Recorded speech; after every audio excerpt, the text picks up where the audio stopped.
Hey everyone, welcome back to Kubrick Corner with me, Sean Wilson. I hope you're all doing well in these weird times and keeping up with all the latest movie releases. So, as I record this, I'm on the verge of attending my first multimedia screening in 6 months. That will be for Christopher Nolan's Tenet, which has been the football that's been kicked all around the release schedules, finally coming out in the UK on the 26th of August. I'm seeing it on the Monday after I record this. So I will give you my thoughts on that as soon as I have seen it. For the meantime, there are other very, very interesting films coming up later on this year, assuming they stick to the release slate. One of which is the British horror movie St Maud, directed by Rose Glass, which I saw as a digital preview screening a few days ago. And very, very interesting film that's due out for UK release at least in October. I'm not quite sure what the plan is for international markets, but due for UK release in October. Distributed by Studio Canal, directed by Rose Glass, as I say, starring in a really revelatory, astonishing turn, Morfydd Clark, who is perhaps best known for her appearance in Armando Iannucci's David Copperfield opposite Dev Patel, which came out at the very, very start of this year, January 2020 BC, as in before COVID. So this Saint Maud is a very, very interesting film about the curious divide between sort of sanity and religious mania, and how one can inform the other. And Morfydd Clark plays a young palliative nurse who is attending a seriously ill, chain-smoking, sort of acid-tongued woman, brilliantly played by Jennifer Ehle. And the movie unfolds in this almost like chiaroscuro kind of light and shades, light and dark environment, which I was struggling to pin down the geographical location of it. It looked coastal to me. I was amazed to learn in the end credits it's actually filmed in London. I can only assume that it was filmed on maybe the Gravesend, the far east end of London, but that completely fooled me. But the movie occupies this curious kind of like Twilight Zone style atmosphere. Most of it is in fact shot at night, and the scenes during the day have got a very autumnal, kind of gloomy feel to them. And so Maud takes on a role of palliative care to this very, very brittle, very embittered woman played by Jennifer Ehle, who was once an interpretive dancer. She is now left all that behind because she is seriously ill, and it's about this very, very on two levels. It's about this very peculiar relationship between these two very, very different women. One woman, the Jennifer Ehle character, who used to be a bit of a wild card and who still is a wild card, who still indulges in what Maud considers to be vice, drinking, having people around who shouldn't be coming around, smoking.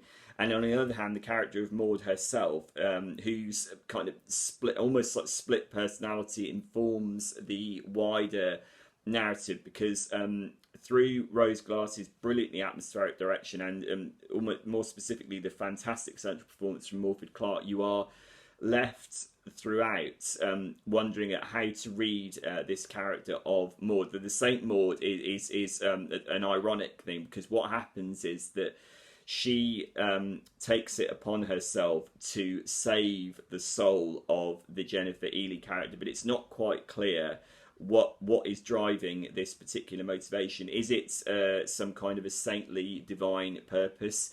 Is it coming from a place of narcissism, or is it coming from an even darker place than that? And we hear throughout the course of the movie that Maud has had some kind of dark tragedy in her recent past, and little dribs and drabs of that start to come out over the course of the movie, and it starts to inform our reading of this central relationship, which is that on the one hand it's palliative care, on the other hand there appears to be an attempt at a balm for the soul, but on the other hand you think, is it quite that straightforward? And I think Rose Glass's direction does a very, very good job of having this central character of Maud flip-flop between an apparently pure, holy cause, and then falling back into the darkness from which she has apparently escaped. There is the suggestion that all all of these recriminations and secrets are steadily trying to catch up with her, and she's desperately trying to keep a lid on this. And there are, as the film goes on, it certainly becomes more nightmarish and explicit in its imagery. But I think the explicitness of the imagery, which I imagine a lot of people might think is increasingly too obvious, certainly given the relative subtlety of the first three quarters of the movie.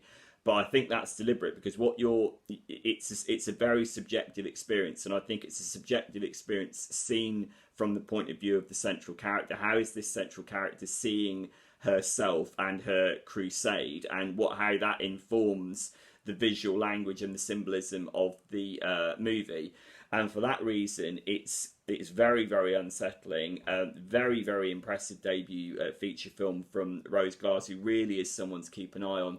I think Morfydd Clark does a tremendous job in veering between a character who is, on the one hand, kind of mousy and repressed, and in many ways I think this must be deliberate, reminding me a lot of Sissy Spacek in Carrie, with the long hair kind of framing her face like that, and also the vulnerability of Sissy Spacek's Carrie. So on the one hand you get that, on the other hand you get the suggestion that this character actually does have very, very demonic depths, and you're not quite sure where the split between those two poles is going to come. And I think that was very, very well done.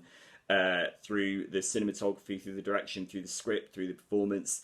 Jennifer Ehle is very, very good as, again, a character who appears to slide between relative benevolence and sympathy, in as much as she is critically ill, and also this sort of malicious, sort of insidious side. And the movie keeps us guessing throughout on this. It's really, really impressive. There is a really creepy score that almost doesn't sound like music. It sounds like more like sound design, almost in the way that Mika Levy did with Under the Skin, the extraordinary Jonathan Glazer film. There are these creaks and groans and metallic slaps, and you're not quite sure, is it coming from the context of the scene, or is it musical? I thought this was a really, really terrific film. It's already had very, very good reviews on the film festival circuit from last year. It was meant to have come out at the start of 2020. It then got the release then got disrupted by the COVID-19 pandemic. As I said, it's now due for UK release in October. Those who are interested in the recent wellspring of very, very creatively minded, very intelligent horror movies, think something like Jennifer Kent's The Babadook, with which I think this shares a lot of similarities. Do go and check this out. It's called St. Maud's. If you've seen it already, drop me a comment here at Kubrick Corner. I'll see you soon, and stay safe. Bye.